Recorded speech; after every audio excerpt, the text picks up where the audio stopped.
I'll imagine as I'm pacing the pews in a church corridor, and I can't help but to hear, no, I can't help but to hear an exchanging of words. Canal de Telehit, ¿cómo están? Y bueno, nos encontramos aquí en el Distrito Federal, una muy buena banda que ha tenido muchos reconocimientos este año, va a estar presentándose aquí precisamente en el Distrito Federal. Estoy hablando de Panic at the Disco y vamos a platicar acerca de su más reciente disco, A Fever You Can't Sweat Out. First of all, thank you very much for your time this interview. Yeah. Oh, and it's a great success. I mean, for being the first album, it's a great success. Did you expect that at the beginning? No, obviously, you know, we couldn't have expected this much success. I guess when we were writing and recording, we were, you know, signed to a fairly small label, and we were making a record for a really small amount of money. So, I don't know, at this time, a year ago, we thought we'd be touring around in our van, you know, driving from city to city, and it obviously changed very fast for the better.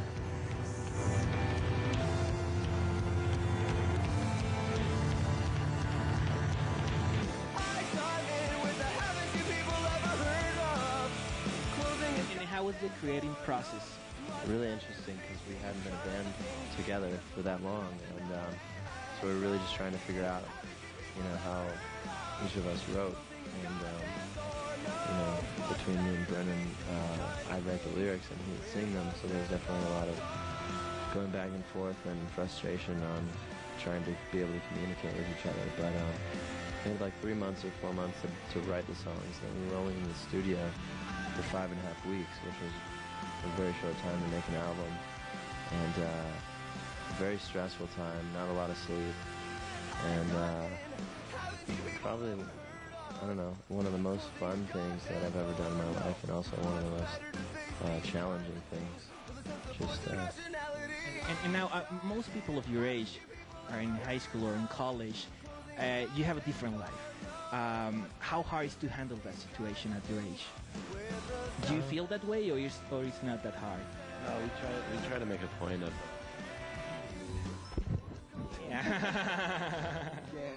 Yeah, we try to make a point to be pretty normal guys and keep you know, just keep ourselves grounded. You know,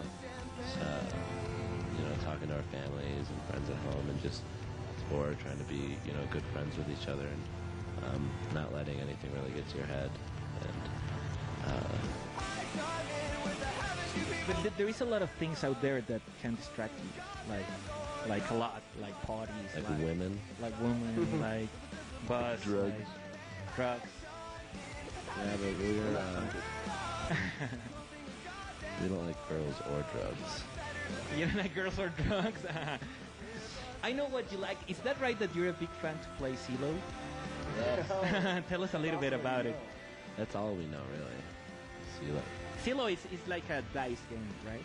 Yeah, 3 dice, and there's no skill involved, it's all luck. So we play that on the bus with each other, but when you play as often as we do with just each other, the money ends up just going back and forth. But who's like the champ of CeeLo? Ryan's doing good lately. You're the champion. Champ of CeeLo. That's cool.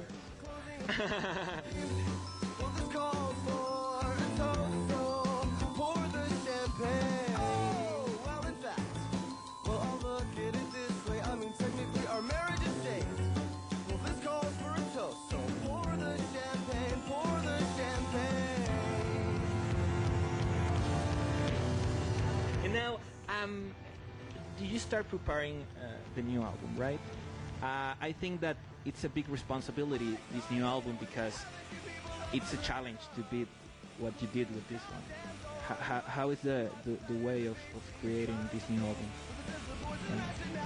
album? I mean, with our first record, we didn't have any experience having any deadlines with having to have songs written by, and we'd never recorded anything before in an actual studio. So, I mean, I think we're going into the second record with at least the experience that we had with that, which is helpful. But, you know, with that record, we really there was a lot of songs that we really liked the stuff, and we didn't really think that anybody else would like it, but we ended up just, keeping it, and it turned out that people did like it. So I think it's good because we're not really scared to just kind of keep the stuff that we really like and write whatever it is that we think is interesting. So I think that's what we're gonna do. Now, you're a part of a new generation of bands that is in the whole world right now. What could be the best thing and the worst thing of being part of this generation? Because some of the bands are good, but some of them, they don't do good music. What could it be like the best and the worst thing? I see what you're saying, and because even the way that people listen to music these days, it's always like once one band comes out there, okay, we want a new band, and most of the time,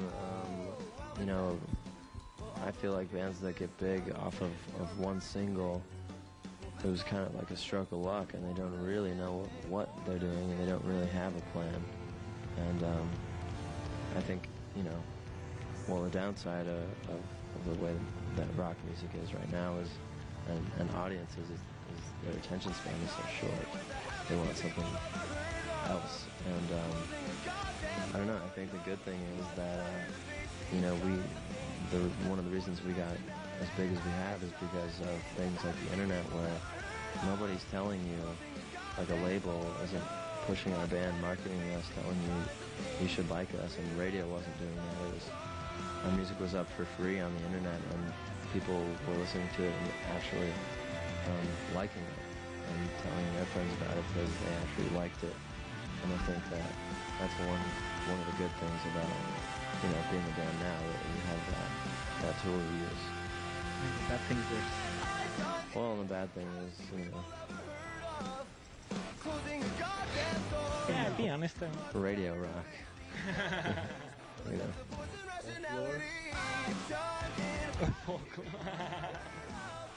Radio rock.